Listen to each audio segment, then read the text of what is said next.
Hello, my friends, and welcome back. Thank you very much for being with me again today. The Russians have obtained a partial list of what they claim, French mercenaries that were killed by their attack in Kharkov a few days ago. Remember, the French Foreign Ministry denied that France has mercenaries anywhere on this planet, and then after Russians told them, yeah, okay, we're going to provide you with some evidence, then they said, you know what, maybe there are some people over there. After all, it's democracy, and we don't know, we don't stop them, we don't know where each and every French citizen is, which is accurate. But why do you come and say first that France doesn't have any? Well, officially, no, you're not going to send mercenaries, but as I made the claim before, in the articles that I covered this, in the videos that I covered this issue, you don't know where all your citizens are. I mean, I know they kind of, if you give a name, they know where you're at all times. But so right now the Russians published a partial list of the French, what they call mercenaries hitting Kharkiv, and give us a number of how many French mercenaries came into Ukraine to fight the Russians, how many were killed so far. So they give some data on the issue.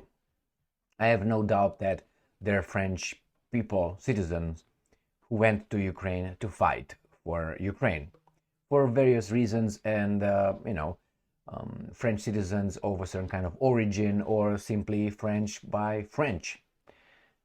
I'm talking about, let's say, Ukrainian, how should I put them, of Ukrainian origin living in France that decide to return and fight. Or maybe some people who are just, lost a job somewhere, and they decided that they don't get paid anymore, so they should go and see this little war in Ukraine. So let's start with this article from Sputnik. Actually, I have two articles from Sputnik.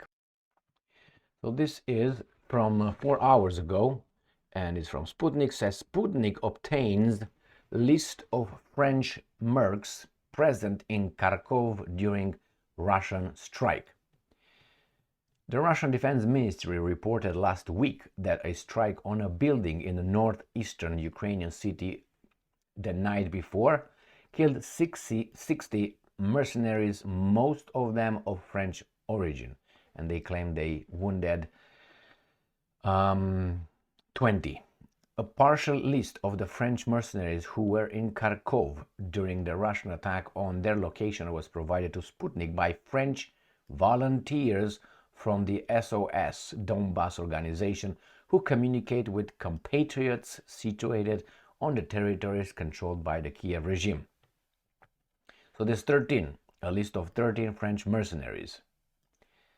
Yeah, I don't want to see that. Okay, this is an incomplete list of French mercenaries in Ukraine who were in Kharkov during the strike by the Russian armed forces. And I'm quoting, right? The most important information, alive or dead, military rank, or so and so on, will be distributed later, military rank, as well as other names, said the head of SOS Donbass, Anna Novikova, who holds Russian and French citizenship. She's going to be checked by SBU. And here there are the names. The age of the French nationals who took part in hostilities in Ukraine range from 24 to 49. And here they are: Albert, all right, Alexis, Berenger, Charles, Emmanuel, Gillet, Jacques-Pierre, Jean-Pierre, Marcelin, Marie-André, Sébastien, Jean-Claude Van Damme, Thomas, Valentin. Well, they all have, as far as I can tell, let's say French names. I don't see any Ukrainian name over there. So as soon as, and I'm quoting, as soon as there are additional details about these mercenaries who are already on the list, about other mercenaries, we will definitely share it, Novikova said. On January 17th, the Ministry of Defense reported that owing to a surgical strike on a temporary deployment point in Kharkov for foreign fighters. The Russian military had eliminated the bulk of those who turned out to be French mercenaries. The agency noted that over 60 militants were killed. I'm going to show you the map as well. Now, the French Foreign Ministry, despite plenty of evidence of the presence of French mercenaries in Ukrainian armed forces, tried to disavow any knowledge of its citizens serving in Ukrainian units. Quoting the information about the elimination of dozens of French mercenaries in Kharkov, and I'm quoting, a gross manipulation by the Russians. The Russian Foreign Ministry summoned the French ambassador to inform him that the blame was for the death of these French citizens in Ukraine lies with Paris. The State Duma, according to its speaker Vyacheslav Volodin, will consider an appeal to the French Parliament.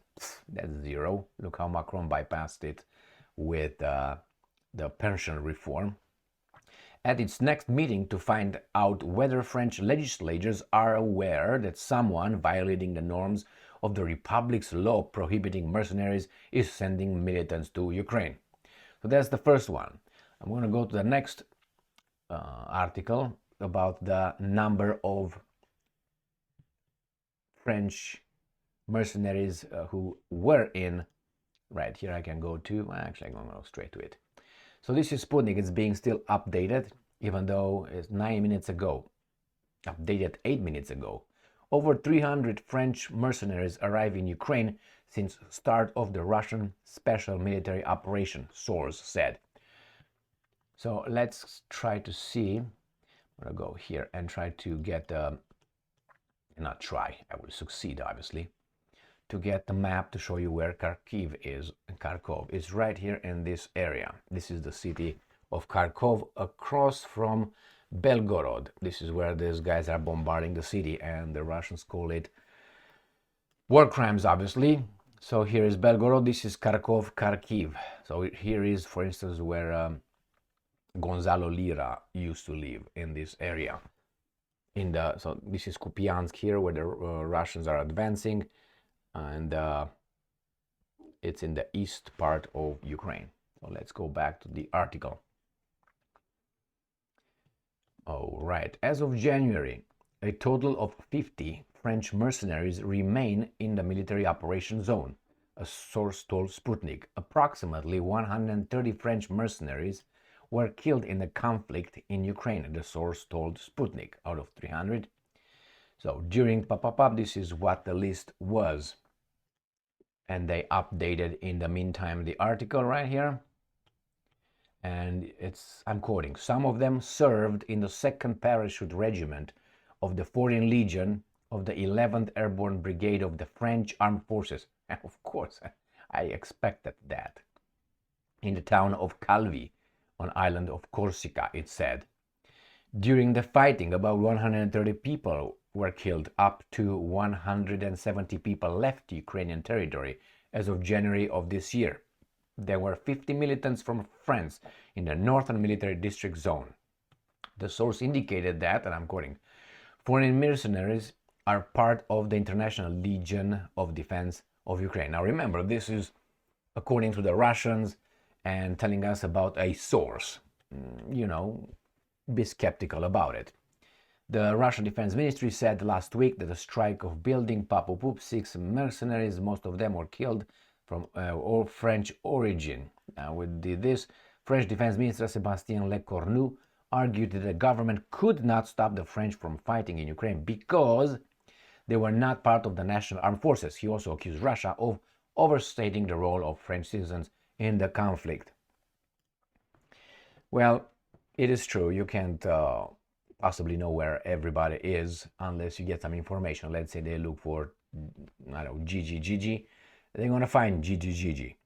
Specifically, they will find him in half of day, 2 hours, 3 hours. They will get him. Maybe not in 2 hours, but they will get him. It's very easy. Very simple with what kind of access they have to certain kind of information. I mean, I did not work at that level. I worked at different kind of much lower levels, and I saw how much information some can get about the population in just like this. and you don't even know it. That information could be accessed just freely from a department to another department, or from that department to this kind of business. They have all that. If they want to get in your obviously business transactions, they can get bank accounts, all this, so they can see each and every transaction. If you didn't use cash, where you're at. Do you own a phone? They know where you are. At that, in 15-20 minutes, they know where you are. And that's not only on the territory of the country. They can go further and find, they can access through Denmark, for instance, anything they want in Europe. Remember when the NSA accessed and they were spying in Angela Merkel? They had the phone through Denmark. That's why when Denmark investigates Nord Stream 1 and Nord Stream 2 pipeline explosions, I'm like, they're not going to find anything. Or they're going to find a narrative, not reality. I believe that the Danes will bring us truth about Nord Stream 1, Nord Stream 2, as I'm waiting when Christmas comes. I'm waiting with the binoculars to see Santa Claus with his reindeer sledge. That's how much I think that I expect the Danish government to give us it was Al Capone doing it. It's not nobody. Thank you very much for being with me again today. Remember, people can go and fight. It's just laws, obviously, the domestic laws that say, hey, you can't do this, you can't do that.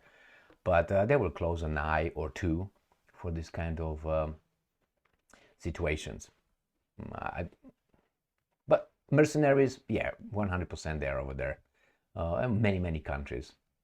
How can you stop them? You really can't. Thank you very much for being with me again today.